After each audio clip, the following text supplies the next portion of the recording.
Hello guys! Pagpaumanhin ninyo ang technical problems, nawala po tayo kanina dahil nawalan po tayo ng internet. So, ito na. Sana tuloy-tuloy na po ito. Again, mangungumusta po ako dahil dinilit ko kanina yung una nating live na naputol nga po. Kumusta po kayo? Kumusta ang umpisa ng inyong week? Kumain na ba kayo? Okay, so sa ngayon po, itutuloy pa rin po natin yung usapin tungkol sa factors or hormones per se. Kung mga hormones na nakaka-affect sa pagtaas ng timbang. Okay? So, last week, nag-start pala tayo first week ng September. Nag-start tayo, pag-usapan natin kung ano ang obesity, kung ano ang mga nagkukos ito, kung ano ito, kung anong mga nagkukos ng obesity. At napag-aralan nga po natin na ang obesity is a metabolic problem and not caloric problem. Okay? Sa nakatatlo na tayo pong discussion ng hormones na connected sa obesity or weight gain. Ang nauna po natin is yung insulin and obesity. Pangalawa is cortisol. Tapos, yung kakatapos po natin is yung ghrelin. And for tonight, ang pag-uusapan po natin ay ang hormone na leptin. Okay? Last week, kung naaalala nyo po, nung pinag-usapan natin kung ano ang nagkakos kay ghrelin, medyo napasadahan na natin si leptin. Nabanggit lang pala. Hindi pa tayo nagsabi ng anything about leptin. Okay? So for tonight, yun ang focus po ng ating discussion. So si leptin ay isang hormone din nga po, tulad ng nabanggit natin. Opposite po siya ng ghrelin. Ghrelin increases your appetite while leptin suppresses your appetite. Hello, Mami Virginia! Okay. So, ayun, ulitin natin. Ghrelin increases your appetite while leptin suppresses your appetite.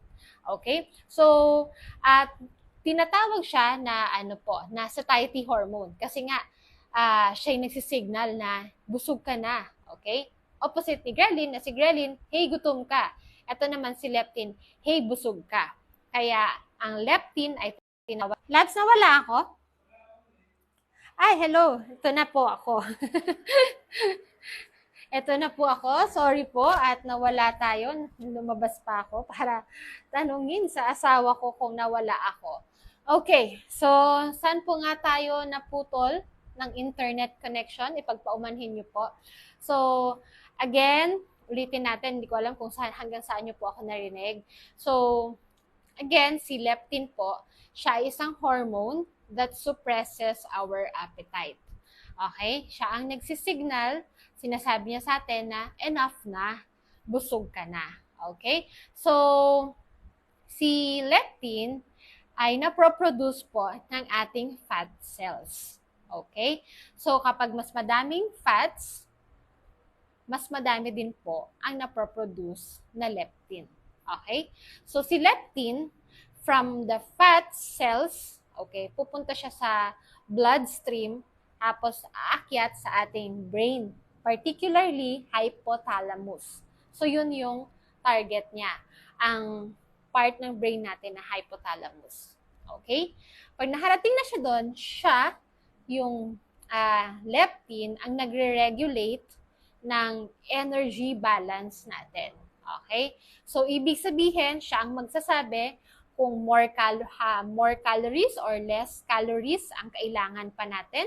Siya din ang magsasabi kung less or more calories ang kailangang i-burn ng katawan natin. Okay? Yun nga, as a hormone, nabanggit din natin in the previous weeks na ang hormone, messenger siya, so siya ang magdadala ng mensahe, sasabihin niya sa brain natin na, hey, madami ka ng fat stores, sobra na, stop na muna po tayo sa pagkain kasi enough na. Okay? sasabihin pala niya enough. Hindi pala niya sasabihin na sobra na. Sasabihin niya, ayan, sorry po ulit, nawala na naman po ang internet connection natin. So, ulitin po natin. Si leptin as a hormone, siya yung messenger na pupunta sa utak natin. It will send the message na enough na po ang fat stores mo. Huwag ka na munang kumain. Okay? And then, sasabihin niya din dun sa sa body mo na kailangan mo ng mag-burn ng fat, okay? So, ganun yung signal niya. Signal niya kung gaano pa kadami yung kakainin at kung gaano kadami ang i-burn ng fat or kung stop muna ang burning ng fat natin, okay? May kinalaman din po siya, may iba din siyang function aside sa it suppresses our appetite. May kinalaman din siya sa fertility, immunity, at brain function. So ngayon, pag-usapan pa po natin kung ano ba yung mechanism nito sa ating katawan. Okay? So kapag madami ang leptin, okay, kapag higher ang leptin levels, sinasabi niya sa brain to stop eating. Okay? Kapag mas mababa naman po ang leptin levels natin, sinasabi ng utak natin na kailangan nating kumain. Okay? So, kasi po, kapag mababa ang leptin levels, nade-detect ng katawan natin na, uy, brain is starving, ganyan. Sabihin niya, na, uy, starving ka na. So, magugutom ka na, okay? Tapos, kakain ka na. So, dahil starving ka nga, ipopause niya muna o babagalan niya muna yung pagsusunog ng ibang calories mo. Okay? So, maybe the question now is, paano po yung mga tao na matataas ang timbang? Di ba nga mataas ang body fat nila? Sabi mo, Miss Bern, kapag mas madaming fats, mas madaming leptin. Bakit sila? Anong nangyayari? Anong problema sa kanila? So, may sakit ba sila na wala ba silang leptin kaya sila nagigain ng weight? Okay. So, yun yung next nating pag-uusapan. Next part ng ating topic. Okay? Hindi po sa wala silang leptin. Okay? Pero, totoo yun. Tama naman yung sinabi natin kanina earlier na since madami na talaga silang fats, okay, sa katawan, diba, equivalent kung ano yung dami ng fats, ganun din kadami yung leptin. Ang dami ng leptin sa katawan nila, pero hindi na nag-work yung pagsasend ng signal ni leptin. Okay? So, akala ng brain natin ngayon, di ba, walang dumarating. Okay? Kasi hindi na umi-effect hindi na nasisend ng signal pag na-produce ng fat cells, ang leptin, hindi na siya darating, hindi na siya makakaabot sa brain. Okay? Hindi na malalaman ng brain natin na madami na pala yung fat stores natin, na marami na pala tayong nakaimbak na taba. Okay, hindi niya nalaman. So, ang akala ngayon ni brain, sabi niya, oh no, Bern is starving na. Okay, or kung sabihin niya, wala na palang fat cells. Yun yung nakikita niya ngayon, na-identify niya as ganun, na wala na tayong fat stores. So, ang gagawin niya, dalawang bagay ang ipapagawa niya sa katawan natin. Okay? Una, kailangan mo nang kumain, sabi niya. Okay? Pangalawa, huwag muna tayong magsunog. Okay? Stop muna ang pagbaburn ng calories. Kasi nga, hindi niya alam hindi siya aware na ang dami na pala.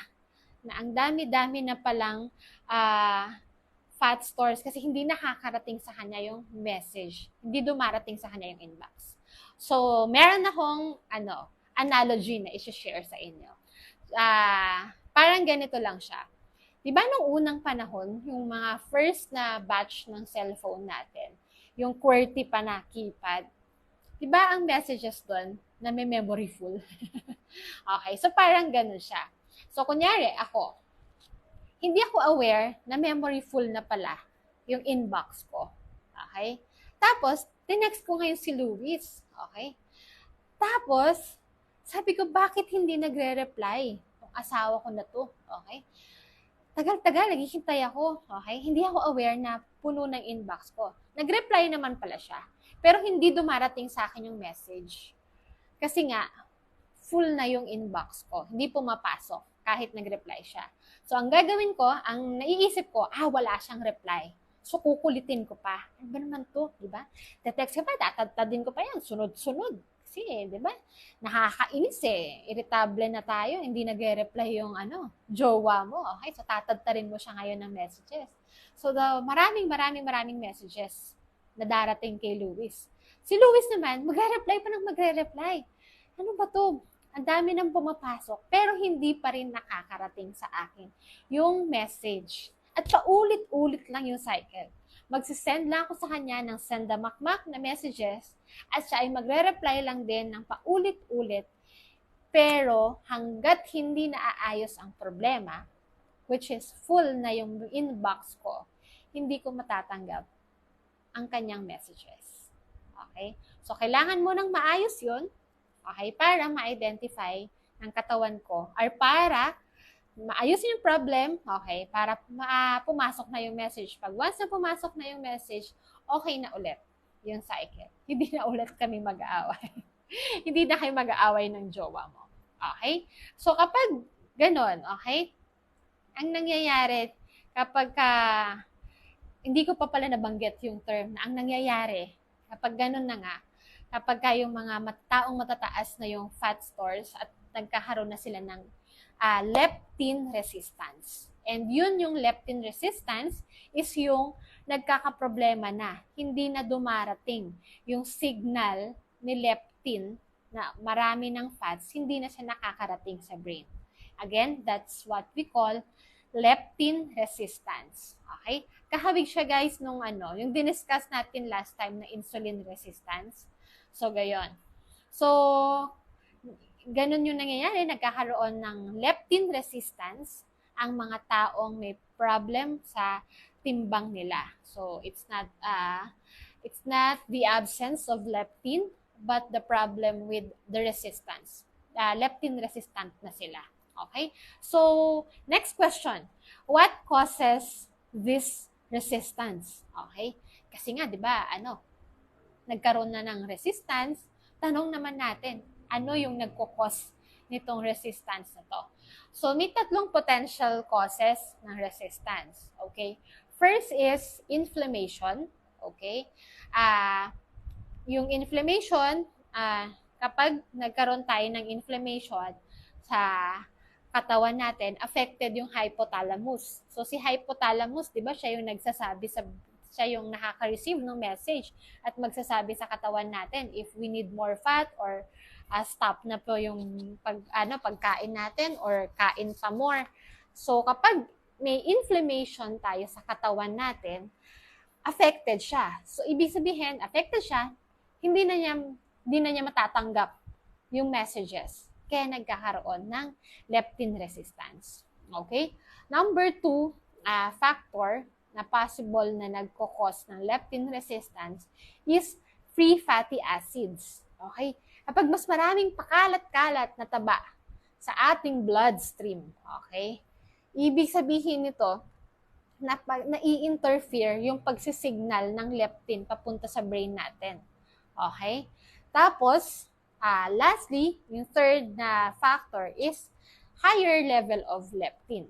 Okay? So, kung maaalala ninyo dun sa discussion natin about insulin resistance, ano ang nagkukos ng resistance? Kahit ano pang type yan ng resistance, antibiotic resistance, kung ano man, insulin or leptin resistance, kapag high siya at constant na mataas, nagiging resistant ang isang bagay. Okay?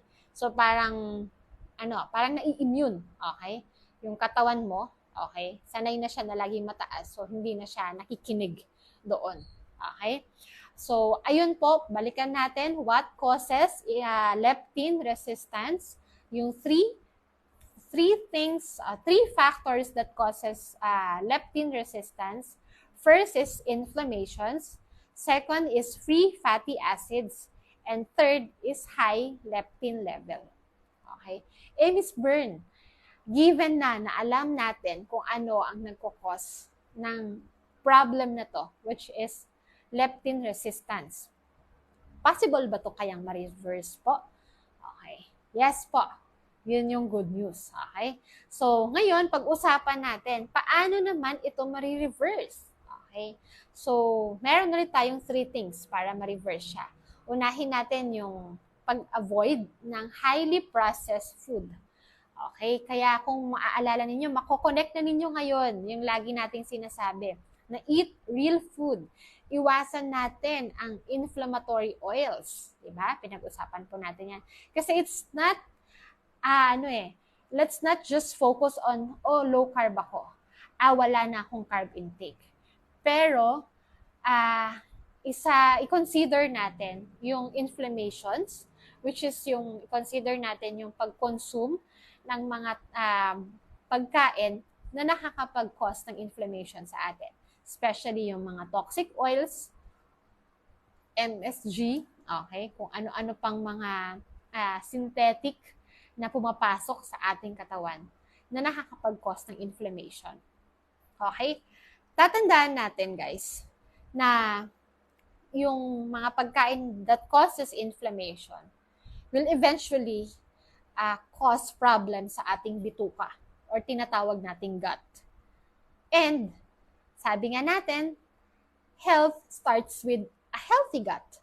And kapag inflamed na ang iyong gut, it follows, next na is yung brain mo will be affected. Okay? So kapag ang gut mo ay inflamed because of this high inflammatory substances, let's say mataas ang carbohydrate intake mo, tapos inflamed ka, let's say madalas kang makakain ng mga food na ang gamit na oil is ang mga seed oils natin, okay? That causes inflammation. Okay, marami kang kinakain na mataas sa MSG or kung anumang mga pampalasa na synthetic. Okay? Kapag nasira na ang gut mo, okay, affected ang iyong brain. Okay? Kaya, affected ang pagsisignal ng hypothalamus natin na stop or go ang ating pagproproduce ng ang stop or go ang pagkain natin. Okay? Next is sleep. Okay? Kung maalala natin, guys, nung Friday na pag-usapan natin, okay, na kapag sleep deprived tayo, okay, kapag acute lang, pag short term, isang gabi, ganun, ang tataas sa atin is yung ghrelin hormones. Pag napuyat ka ng isang gabi, tataas yung gutom hormone mo. Okay? Ngayon naman, kapag medyo long-term na siya, chronic sleep deprivation na siya, ang nangyayari, bumabagsak yung leptin mo. So, wala na, nababawasan yung hormones mo na nagsasabing busog ka na. So, ganun din ang effect. Kakain ka and it will also cause weight gain. Okay? So, yung mekanismo kung bakit naman siya nakaka-cause ng leptin resistance, medyo mahabang discussion pa po siya. Pero it has something to do also with your cortisol, mga ganyan. Pero yun nga po, si sleep ay isa sa mga factors na pwede nating ma-reverse ang leptin resistance pag naayos natin itong sleep habits natin, sleeping habits natin. Okay?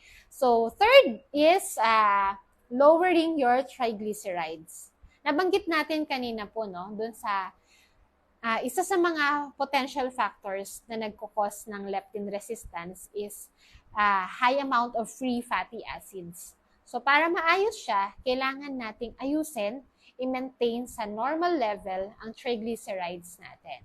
Kasi sabi din natin kanina, kapag mas mataas ang triglyceride levels natin, na-prevent yung pag-transport ng leptin hormone papunta sa ating brain. So pag na-prevent niya, walang signal, walang message, walang magsasabi kay brain na, hey, marami na ang fat stores mo, stop ka na muna sa pagkain. Walang ganon. Okay? So ang nangyayari, kapag mataas ang triglycerides natin, hindi rin nag-work, hindi na nakakarating, resistant na sa leptin ang ating katawan. Kaya, akala ng brain ulit is wala ng fats, gagawa ulit siya through i-encourage kanyang kumain, tapos through lowering down your pagsusunog ng katawan mo ng or your energy metabolism, babagsak siya, medyo maglalay low, okay? Magko-conserve ng energy, opo. Ganun ang mangyayari. So, how to lower your triglycerides? Syempre, we have to reduce our carb intake. Kasi that's the best way na makontrol natin na wala nang pakalat-kalat na free fatty acid sa ating bloodstream. Para sa ganon, ay hindi po tayo magkaroon ng leptin resistance or ma-reverse natin kung meron man tayong kasalukuyang leptin resistance. Again, ano yung 3 ways how we can reverse this what we call leptin resistance? First is avoid inflammations. Second is prioritize sleep. And third, maintain a normal level of triglycerides. Okay? So, kapag naayos natin to, hopefully, kapag wala tayo nitong leptin resistance na to, maiiwasan natin yung problem with gaining weight. Kasi, kapag, di ba, imagine po natin, no? Imagine natin na yung katawan natin, normally, na-identify niya na, okay, enough na yung, yung fat stores mo. So, sasabihin din niya sa self mo na tama na yung pagkain mo. Okay? So, di ba? Kasi si fats at saka si protein, may capability sila na mag-send sa atin ng signal. May satiety factor sila. Sinasabi nila, busog ka na. Unlike si carbohydrates na wala siyang satiety factor kasi lagi lang pleasure center ang kanyang sinasatisfy. Kaya imagine niyo yung mga, di ba, yung karne, pag kinain natin yung meat mo, may fats yun. Tapos kapag medyo madami ka nang nakakain, nauumay ka, and that umay factor is a signal para sabihin ng brain mo sa'yo na stop na. Kaya, maliit lang yung chance talaga na ma-overeat mo. Nakaka-overeat ka siguro ng protein kapag matamis yung protein kasi meron yung sugar, yung carb factor doon. That addresses your pleasure center. Kaya paulit-ulit lang siya. So, sa mga nagsusubaybay nung ating series about obesity, hopefully po nakakasunod tayo. And siguro magtataka tayo kasi parang isang bagsakan. Sinabi ni Miss Bern ngayon lahat yung what is leptin, paano siya nag-work, what is leptin resistance, what causes leptin resistance and how to reverse it. Para sa mga sa mga followers natin, Team Live, #Team Long Video daw. Kasi di ba last week po nagtanong tayo kung ano yung learning method na mas effective sa atin. And marami po sa mga sumagot po marami sa mga sumagot ang nagsabi na they want a learning method na live tayo. So, nag-adjust tayo agad-agad. Kinabukasan, nag-start tayo mag-live. Opo. Pero it doesn't mean na hindi ko pinakinggan yung mga tao na gusto po ay narrative pa rin. Or yung typical na post po ni Bern Medina na parang nagkakwento, ganyan. Hindi pa rin po mawawala yon dahil sa mga susunod na araw po, ay ipapost po natin ito. Papatsipatsihin po natin, ikakat po natin siya sa buong week na ito para hindi pa rin po tayo, para maiwasan ang information overload. And anytime you can go back with this video pag gusto nating i-review or gusto natin na naririnig, okay, at nakikita. Ako, may mga ganong tao, di ba? Iba-iba po kasi tayo ng learning techniques. Opo. Para naman po sa mga team podcasters, ang request, I'm sorry pero hindi pa po tayo nakapag-start. Hopefully soon, makapag-start na po tayo ng ating podcast para lahat po ay ma-address natin. And sa team closed group discussion, kapag dumami po tayo na gusto mag-closed group discussion, tara, let's discuss. Okay? So, ayun lang po for tonight. Maraming salamat po sa 24 viewers natin as of now. And then, sa mga team replay, pwede lang din po tayong mag-comment kung ano man yung gusto natin pang input natin, insight natin, kung paano po tayo mas makakapag-share pa sa inyo. Ayun lang po. Maraming salamat. Good night po. Salamat po sa panonood. God bless. Bye-bye.